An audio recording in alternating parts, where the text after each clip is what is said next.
मुख्यमंत्री को भेटिले मियो क्लिनिक प्रतिनिधि। ओडिशार अत्याधुनिक कैंसर निरूपण और चिकित्सा पद्धतिर विकास संपर्क में आलोचना।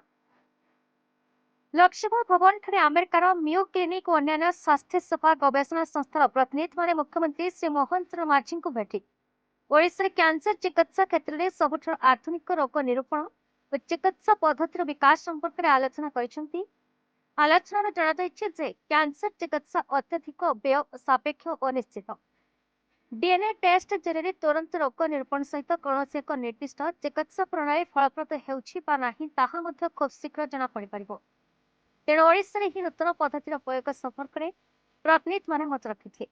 द्वारा रोग निरूपण खूब शीघ्र सूचना मिलवा फलप्रद चिकित्सा प्रदान कर स्वास्थ्य सेवा विशेषकर कैंसर चिकित्सा को राज्य सरकार सर्वाधिक गुरुत्व देउछंती मत दे यह संपर्क में विधिवत प्रस्ताव रखा मुख्यमंत्री परामर्श करते।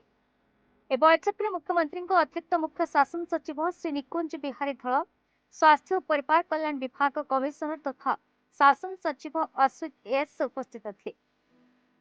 मियो क्लिनिक पक्षर प्रोफेसर देव मुखर्जी अमेरिका स्थित एलिफास बायोसाइंसेस पक्षर mister Charles Miller InDNA life science प्रतिष्ठाता तथा परिचालना निर्देशक डॉक्टर बीरेन बनर्जी यार प्रतिनिधि देवी प्रसाद रथ प्रमुख मुख्यमंत्री को भेटी।